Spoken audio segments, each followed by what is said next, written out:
നന്നായിട്ട് തന്നെ ഞാൻ തിരിച്ചു വരുമെന്ന് പറഞ്ഞിട്ടല്ലേ പോയതച്ഛാ. നീ തിരിച്ചു വരുന്നത് വരെ ഞങ്ങൾക്ക് ആ പേടി ഉണ്ടായിരിക്കില്ലേ അബി? നിന്റെ കഴിവ് തെളിയിച്ചു. നീ അബിയെ വീട്ടിലേക്ക് കൂട്ടിക്കൊണ്ടുവന്നു. എന്നെ കൊണ്ട് കഴിയാത്ത കാര്യം അവസു നീ ചെയ്തത്. വളരെ സന്തോഷമുണ്ട്.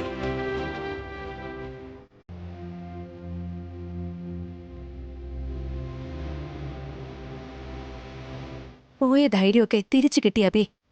നിന്ന് പോയ എന്റെ ഹൃദയം വീണ്ടും മിടിക്കാൻ തുടങ്ങി.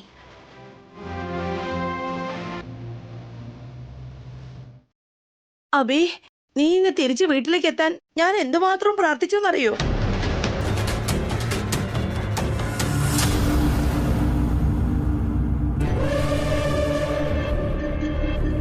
എന്റെ പ്രാർത്ഥനയ്ക്കുള്ള ഫലം കിട്ടി. കുഴപ്പമൊന്നുമില്ലാതെ നീ എത്തിയല്ലോ. ഏട്ടന് ജാമ്യം കിട്ടിയതിലെ കൺഗ്രാറ്റുലേഷൻസ്.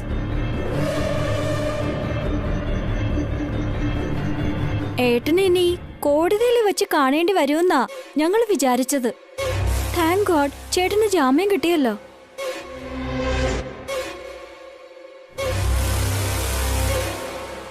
ഏട്ടന് ജാമ്യം കിട്ടാൻ പാടില്ലെന്നൊക്കെ ചിലരൊക്കെ വിചാരിച്ചിരുന്നു. അത് തടയാനും ശ്രമിച്ചു.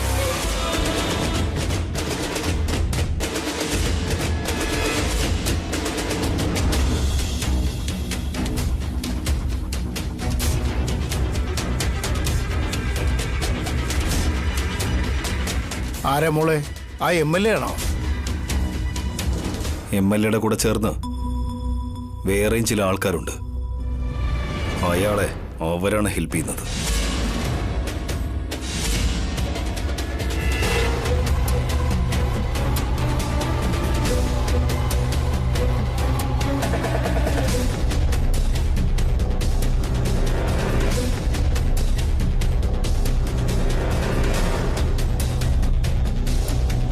നമ്മൾ സ്വന്തമെന്ന് വിചാരിക്കുന്നവർ പോലും ചതിക്കും.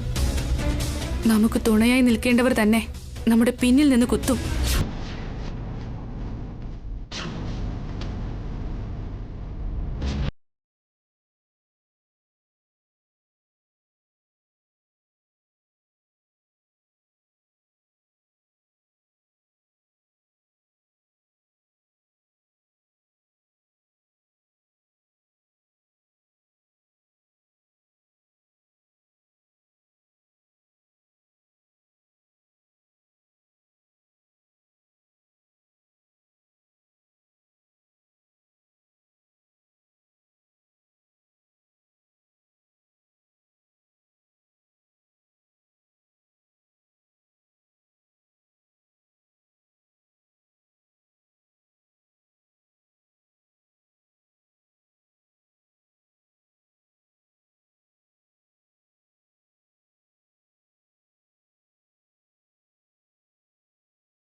എന്താ സാർ ഇത്? സാറിന്റെ ദേഷ്യമൊക്കെ വായില്ല പ്രാണികളോടാണല്ലോ കാണിക്കുന്നത്. സാറേ, ഇതൊക്കെ ഫോറിൻ ഗുഡ്സാ. സാറേ, ഇതൊക്കെ വീണ്ടും വിദേശത്തൊന്നും വരുത്തണമെങ്കിൽ വലിയ എടാ ദ്രോഹി, നീ എന്റെ ശത്രുക്കളോടൊപ്പം ചേർന്ന് എന്നെ കളിയാക്കുന്നു. നിന്നെ അങ്ങനെ പെട്ടെന്നൊന്നും ഞാൻ വിടില്ലടാ. ആ അഭിറാമിനോടൊപ്പം നിന്നെയും മുകളിലേക്ക് അയക്കും ഞാൻ. നിന്റെ കാര്യത്തിൽ തീരുമാനമാക്കും. സാർ, ഞാൻ എങ്ങനെ അഭിരാമിന്റെ കൂട്ടാളിയാകും? നീ എന്ന് വെച്ചാൽ നീയല്ലടാ. നിന്റെ സ്ഥാനത്ത് ആ നമ്പ്യാരെയാ ഞാനിപ്പോ കാണുന്നത്. ഇപ്പൊ നീയാണ് നമ്പ്യാർ. പാറക്കല്ല് വെച്ച് നിന്റെ തലയിലടിക്കും ഞാൻ. സാറൊന്ന് പോയേ. ഏതോ നിങ്ങളുടെ കക്ഷി ഭരിക്കുന്നു കരുതി എന്റെ കോളറി പിടിക്കാണോ? എന്നോട് കളിച്ചാണ്ടല്ലോ, അടുത്ത ഇലക്ഷനിൽ കെട്ടിവെച്ച പണം പോലും തിരിച്ചു കിട്ടില്ല. ആഫ്റ്റർ ഓൾ പി ആയ നീ എന്നോട് ഇങ്ങനെ സംസാരിക്കാറായോ? നിന്നെ ഉണ്ടല്ലോ. അങ്ങനെ പറയുന്ന ഞാനല്ല സാർ, എന്റെ ഉള്ളിലുള്ള സാറാ ആ നമ്പ്യാർ സാറിനോട്. എന്റെ സ്ഥാനത്ത് അവരായിരുന്നെങ്കിൽ ഇങ്ങനെ പറഞ്ഞേനെ. ആ നമ്പ്യാർ സഹായിച്ചില്ലായിരുന്നെങ്കിൽ അഭിരാം ഇപ്പോഴും സ്റ്റേഷനകത്തിരുന്നേനെ. കോടതിയിൽ നിന്ന് ഉറപ്പായും ശിക്ഷ കിട്ടുമായിരുന്നു. പ്ലാൻ മുഴുവനും റിവേഴ്സ് ആക്കി കളഞ്ഞു. ഒരു നല്ലവനെയും ഒരു നല്ല പെണ്ണിനെയും വേദനിപ്പിച്ച ഈ അവസ്ഥയായിരിക്കും ഉണ്ടാവുക. ഇപ്പൊ എന്താ കണ്ടേ? ഇനി പോകെ പോകെ ഒരുപാട് കാണാനുണ്ട്. എന്തിനാണ് വിഡിതരം പറയുന്നത്? ഞാനല്ല പറഞ്ഞത്, എന്റെ ഉള്ളിലുള്ള ആ നമ്പ്യാർ സാറാ പറഞ്ഞത്. നീ അവന്റെ ക്യാരക്ടറിൽ നിന്ന് പുറത്തു വരുന്നുണ്ടോ? എങ്ങനെയും ആ അഭിരാമിനോട് എനിക്ക് പ്രതികാരം ചെയ്യണം. അതെങ്ങനെയാ സാറേ? അഭിരാം സാർ ഇപ്പൊ പുറത്തിറങ്ങി. അയാൾ തന്നെ വന്ന് സാറിനെ അടിക്കും. അതിനു മുമ്പ് ഞാൻ അവനെ അടിക്കും. കാർത്തികയാണ് സാർ. സത്യം. ആ അഭിറാം ജയിലിൽ പോകുന്ന ഉറപ്പാ. പറ മോളെ കാർത്തികേ, എന്തെങ്കിലും ഗുഡ് ന്യൂസ് ആണെങ്കിൽ പറയ. Bad news uncle. അങ്കിളിനെ ഞങ്ങൾ ഹെൽപ്പ് ചെയ്യുന്നുണ്ടെന്ന് അഭിയേട്ടന് എന്തോ ഇപ്പൊ സംശയമുണ്ട്. അതെ സാർ, ഓൾറെഡി ഞാനാണെന്ന് കരുതി സാറ് ഫോണിൽ സംസാരിച്ചത് വസു എടുത്ത് കേട്ട് മുഴുവൻ റെക്കോർഡ് ചെയ്തെടുത്തു. അഭിയേട്ട ഏത് നിമിഷം വേണമെങ്കിലും ഞങ്ങളോട് കാര്യങ്ങൾ ചോദിക്കാം. ഇനി എന്ത് ചെയ്യും അങ്കിൾ? നിങ്ങൾക്ക് രണ്ടുപേർക്കും ഒന്നും അറിയില്ലെന്ന് പറ. നിങ്ങളോട് എന്ത് ചോദിച്ചാലും ശരി, അറിയില്ലെന്ന് തന്നെ പറ. എന്റെ അഭിയേട്ടൻ അത്ര നിസ്സാരക്കാരനൊന്നും അല്ല സാർ. എങ്ങനെയും ഞങ്ങളുടെ നാവിന് സത്യം പുറത്തു കൊണ്ടുവന്നിരിക്കും. അപ്പൊ എന്റെ പേരൊന്നും പറഞ്ഞേക്കരുത്. പറഞ്ഞാൽ എന്റെ MLA പദവി തന്നെ പോകും. പാർട്ടിയിൽ നിന്ന് എന്നെ സസ്പെൻഡ് ചെയ്യും. ഒരു പാർട്ടിയിലും പിന്നെ എന്നെ എടുക്കില്ല. എന്റെ ഈ പൊളിറ്റിക്കൽ ഫ്യൂച്ചർ അതോടെ ഇല്ലാതാകും. അപ്പോ ഞങ്ങൾ കുടുങ്ങിട്ടെന്നാണോ? അല്ല, ആ അഭിറാമിനെ എങ്ങനെയെങ്കിലും കൊടുക്കണം. എങ്ങനെയാണോ അവൻ സ്റ്റേഷനിൽ നിന്ന് പുറത്തിറങ്ങിയത്, തിരിച്ചും അങ്ങനെ അവനെ സ്റ്റേഷനിലേക്ക് അയക്കണം. എങ്ങനെയാ സാർ? അഭിയേട്ടൻ ഇപ്പൊ ജാമ്യം കിട്ടിയിരിക്കയല്ലേ? കിട്ടിയിരിക്കുന്നത് കണ്ടീഷൻ ബെയിലാ. ഓരോ ദിവസവും രാവിലെയും വൈകിട്ടും സ്റ്റേഷനിൽ ചെന്ന് ഒപ്പിട്ട് കൊടുക്കണം. ഏതെങ്കിലും ഒരു ദിവസം അവൻ ഒപ്പിട്ടില്ലെങ്കിൽ ബെയിൽ ഉടൻ തന്നെ ക്യാൻസൽ ആകും. അപ്പോ തന്നെ അവനെ പിടിച്ചുകൊണ്ടുപോയി സ്റ്റേഷനിലെ സെല്ലിലിടും. അഭിയേട്ടൻ വളരെ ഡിസിപ്ലിൻ ഉള്ള ആളാണ്. ദിവസവും 2 നേരം സ്റ്റേഷനിലേക്ക് പോയി ഒപ്പിട്ടിട്ട് വരും. അത് മിസ് ചെയ്യില്ല. നിങ്ങൾ അവനെ മിസ് ചെയ്യിക്കണം. അവൻ സ്റ്റേഷനിലേക്ക് ചെന്ന് കയ്യൊപ്പിടാത്ത രീതിയിൽ നിങ്ങൾ തന്ത്രം മെനയണം. അവനെ സ്റ്റേഷനിലേക്ക് വിടാതെ തടയണം. പറഞ്ഞത് മനസ്സിലായി സാർ. നാളെ രാവിലെ അഭിയേട്ടനെ സ്റ്റേഷനിലേക്ക് വിടാതെ ഞാൻ നോക്കിക്കോളാം. ഉച്ചയാവുമ്പോഴത്തേക്കും അഭിയേട്ടനെ സ്റ്റേഷനിൽ നിന്ന് പോലീസുകാർ വന്ന് കൊണ്ടുപോയിക്കോളും. നീ ഒരുപാട് ഫാസ്റ്റ് ആയിട്ടുണ്ടാക്കിൽ. നാളെ രാവിലെ 9 മണിക്കുള്ളിൽ അഭിറാം സ്റ്റേഷനിൽ ചെന്ന് കയ്യൊപ്പിട്ടില്ലെങ്കിൽ 10 മണിക്ക് അവനെ അറസ്റ്റ് ചെയ്യും. പിന്നെ ജാമ്യവും കിട്ടില്ല. നെക്സ്റ്റ് കോർട്ട്, അതിനുശേഷം ജയിൽ.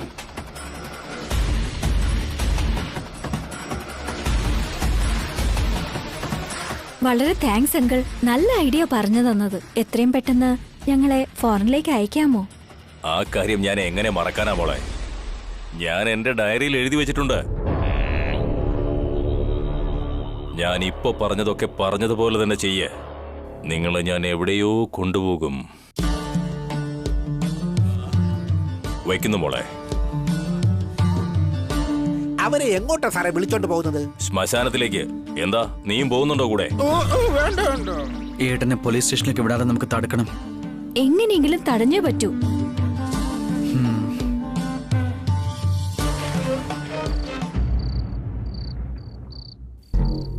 ഏട്ടാ, ഭക്ഷണം റെഡിയായി. ഞാൻ വിളമ്പിത്തരാം. വസുന്ധര, അന്ന് ആ ഫുഡിൽ ഡ്രഗ്സ് കലർത്തിയത് MLA ആണെന്ന് എനിക്ക് നന്നായിട്ട് അറിയാം. എന്നാൽ അയാളെ ഈ വീട്ടിൽ നിന്ന് ആരെങ്കിലും സഹായിക്കുന്നുണ്ടോ എന്ന് എപ്പോഴെങ്കിലും തനിക്ക് സംശയം തോന്നിയിട്ടുണ്ടോ?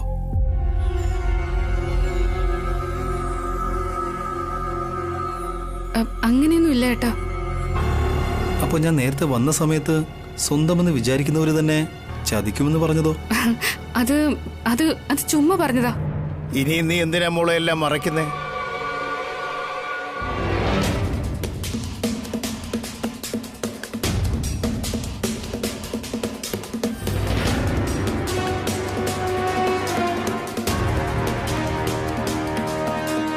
പറയണം വസു. അഭി സത്യം എന്താണെന്ന് മനസ്സിലാക്കണം. സ്വന്തം വീടിന് ദ്രോഹം ചെയ്ത ആ ആൾക്കാര് മറ്റാരുമല്ല അഭി, അഖിലും കാർത്തികയുമാണ്.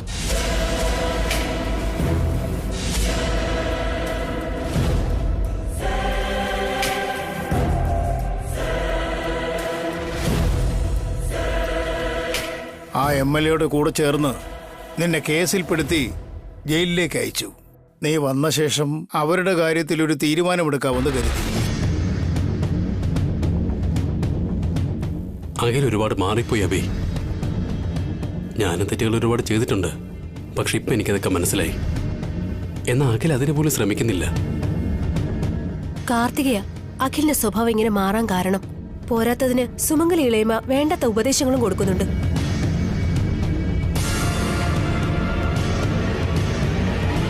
അവരെ എന്ത് ചെയ്യണമെന്ന് നീ തന്നെ തീരുമാനിക്കഭി.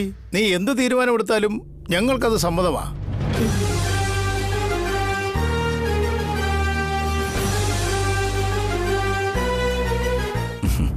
അഖിലിന്റെ അനിയനാണ് അച്ഛാ. കാർത്തികയാണെങ്കിൽ കൊച്ചുകുട്ടിയാ. അറിഞ്ഞോ അറിയാതെയോ തെറ്റ് സംഭവിച്ചിട്ടുണ്ടാവും. നമുക്ക് വിട്ടുകളയാം.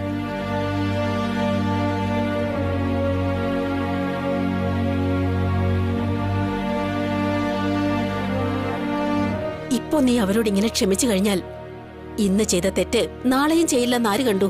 അവർക്ക് ശിക്ഷ കൊടുത്തേ മതിയാവൂ. അവര് വേണമെന്ന് വെച്ചിട്ടായിരിക്കില്ല അങ്ങനെ ചെയ്തത് അമ്മേ. ആ MLA ചിലപ്പോ ഇവർക്ക് വാഗ്ദാനങ്ങൾ കൊടുത്തിട്ടുണ്ടാവും. അതിന്റെ പേരിലായിരിക്കും അവരിങ്ങനെയൊക്കെ ചെയ്തത്.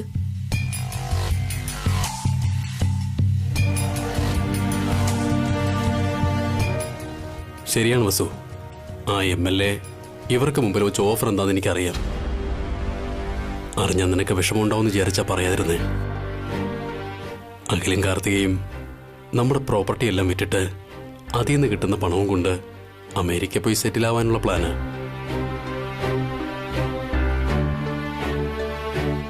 അതെ അബി, സ്വത്തിനും തനിക്കും ബന്ധമില്ലെന്ന് പറഞ്ഞ് നിന്റെ ഏട്ടന്റെ കയ്യിൽ നിന്ന് അവൻ ഒപ്പിട്ട് വാങ്ങിയിട്ടുണ്ട്.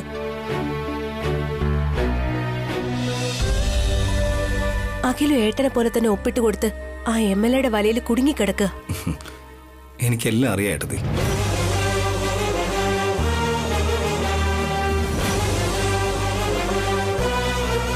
നിനക്കെല്ലാം അറിയാമായിരുന്നിട്ടും പിന്നെ എന്തിനാ മൗനമായിട്ടിരിക്കുന്ന അഭി?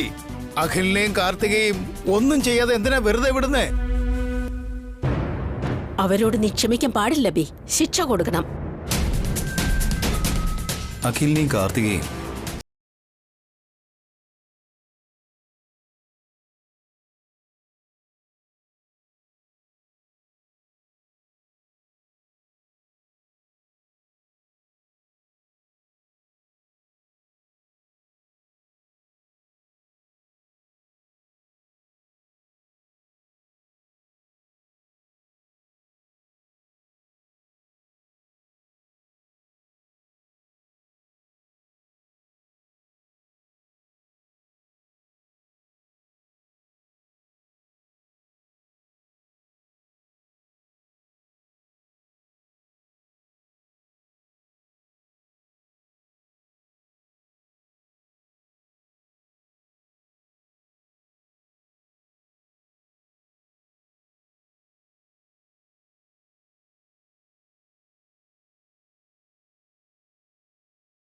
മാത്രമല്ല ചേച്ചി, 1000 പ്രാവശ്യം ശ്രമിച്ചിട്ടാണെങ്കിലും അവരെ മാറ്റിയെടുത്തേ പറ്റൂ.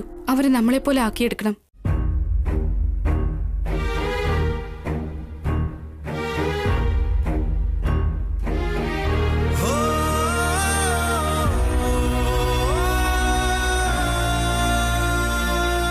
മോളെ വാസു, അഭി, നിങ്ങൾ മക്കളാണെങ്കിലും നിങ്ങളെ കൈയെടുത്ത് തൊഴണമെന്ന് എനിക്കിപ്പോ തോന്നുക മക്കളെ. അച്ഛാ, എന്താ ഇങ്ങനെയൊക്കെ സംസാരിക്കുന്നത്? ഇത് ഞങ്ങൾ അനുഗ്രഹിക്കേണ്ട കൈയാണ്, അല്ലാതെ നന്ദി പറയേണ്ടതല്ല. അതിനൊരു തെറ്റുമില്ല ബി. അഖിലിന്റെ ശരിയായ അച്ഛനും അമ്മയും നിങ്ങൾ രണ്ടുപേരുവാ.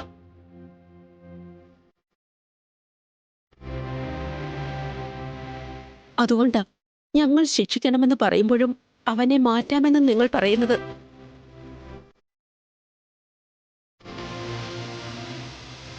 അവരെ നല്ലവരായി മാറ്റിയെടുത്ത് നമ്മളോടൊപ്പം ചേർക്കുന്നത് ഒരു നല്ല കാര്യമല്ലേ അമ്മ? അവരെ മാറ്റുന്നതിന് വേണ്ടി എൻ്റെ കയ്യിൽ നല്ലൊരു പ്ലാനുണ്ട്. അതിന് നിങ്ങളെല്ലാവരുടെ ഹെൽപ്പ് വേണം. അഖിലും കാർത്തികയും മാറിയാൽ അത് തന്നെ മതിയല്ലോ അഭി. നമുക്ക് എല്ലാവർക്കും സന്തോഷത്തോടെ കഴിയാം. അപ്പോൾ പ്ലാൻ എന്താന്ന് പറയാം, കേട്ടോളൂ.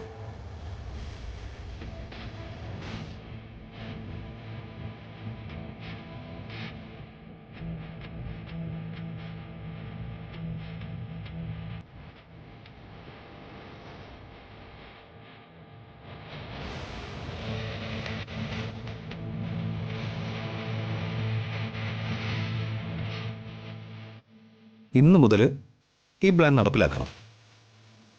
അവർ മാറുന്നത് വരെ ഇത് കണ്ടിന്യൂ ചെയ്യണം. തീർച്ചയായും അഭി, നിന്റെ പ്ലാൻ സക്സസ് ആവണം. നമ്മൾ എല്ലാവരും ഒന്നിച്ചു കഴിയണം. അങ്ങനെ ആകും അമ്മേ.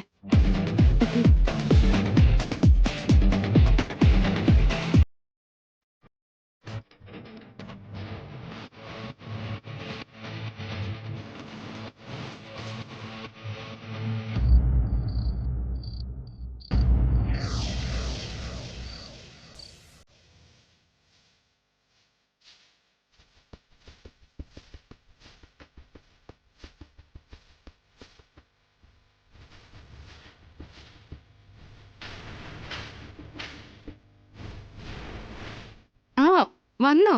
അച്ഛൻ പറഞ്ഞ എല്ലാ സാധനങ്ങളും ഏട്ടൻ വാങ്ങിക്കൊണ്ട് വന്നോ? എല്ലാം വാങ്ങിക്കൊണ്ട് വന്നിട്ടുണ്ട്. എന്തെങ്കിലും മറന്നുപോയിട്ടുണ്ടോ? വീണ്ടും നാളെ രാവിലെ എണീറ്റ് ഓടേണ്ടി വരുമോ? ഇപ്പോഴേ ചെക്ക് ചെയ്ത് നോക്കുന്നത് നല്ലതാ.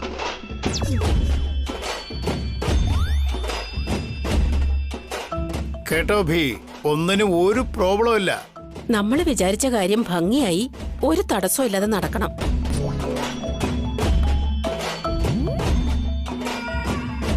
ഇവരെന്താ വീണ്ടും സാധനങ്ങൾ വാങ്ങിച്ചു വന്നേ? വീണ്ടും തട്ടുകട എങ്ങനെ തുടങ്ങാൻ പോകുന്നോ എന്തോ. അയ്യോ വീണ്ടും പ്ലേറ്റ് കഴുവേണ്ടേക്ക് വരുമോ? ഏട്ടാ, ആ കയ്യിലുള്ള ലിസ്റ്റ് വായിച്ചേ. ആ വായിക്കും ഭവനെ. നവധാന്യങ്ങൾ, ഉണ്ട്. വെറ്റില പാക്ക്, ഉണ്ട്. പൂവ്, പഴം, അതുണ്ട്. തേങ്ങ, ഉണ്ട്. വിറക് കമ്പുകൾ,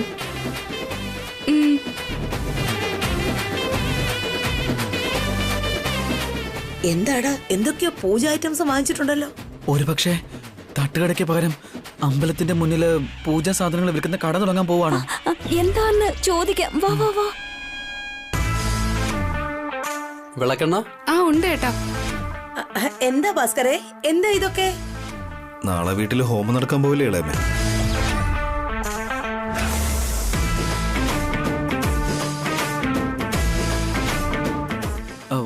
എന്ത് ഹോമ ഏട്ടാ? കുറ്റവാളിയെ കണ്ടുപിടിക്കാൻ വേണ്ടിയുള്ള ഹോമമാകിൽ.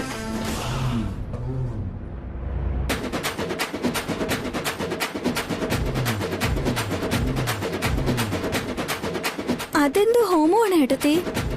2 ദിവസം മുമ്പ് അന്നദാനത്തിനുണ്ടാക്കിയ ഭക്ഷണത്തിൽ ആരോ ഡ്രഗ്സ് കലർത്തിയെന്ന് പറഞ്ഞില്ലേ മോളെ? അത് കലർത്തിയത് ആരാണത് കണ്ടുപിടിക്കാൻ ഹോമം നടത്തുക മോളെ.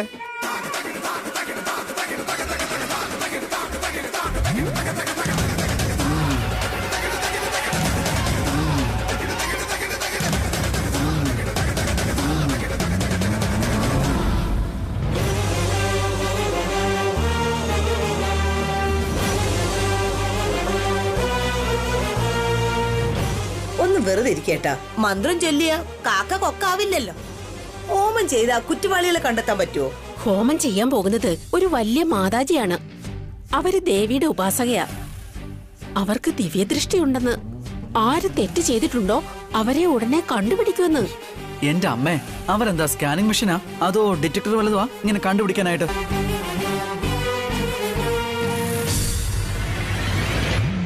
ഇക്കാലത്ത് അങ്ങനെയുള്ള ആൾക്കാരെ വിശ്വസിക്കാൻ പറ്റുമോ? ദൈവത്തിൽ വിശ്വാസം ഉണ്ടെങ്കിൽ മാന്ത്രിക ശക്തിയിലും വിശ്വസിച്ചല്ലേ പറ്റൂ. കാശിന് വേണ്ടി അവര് 100 കണക്കിന് കള്ളം പറയും. അതൊന്നും വിശ്വസിക്കരുത് ഭാവനെ. എല്ലാവരും കാശിന് വേണ്ടി എന്ത് ചെയ്യുന്ന ആൾക്കാരല്ല. നശിപ്പിക്കുന്നവരുടെ കൂട്ടത്തിൽ നല്ലവരും ഉണ്ടാവും. ആ നല്ലവര് നശിപ്പിക്കുന്നവരെ കണ്ടുപിടിക്കും. എന്നിട്ട് അവർക്ക് നല്ല ശിക്ഷയും കൊടുക്കും. നാളെ ആരും ഇവിടുന്ന് പുറത്തേക്ക് പോകരുത്.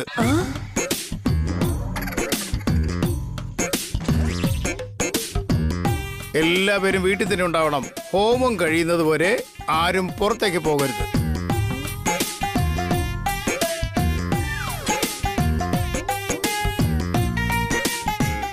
പ്രധാനമായും ഏട്ടത്തി ഇവിടെ ഉണ്ടാവണം.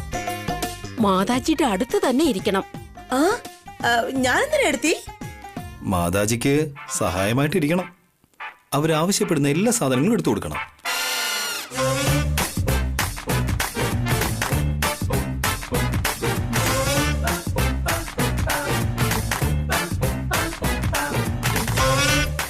അതിന് നിങ്ങളൊക്കെ ഉണ്ടല്ലോ, പിന്നെ ഞാനെന്തിനാ?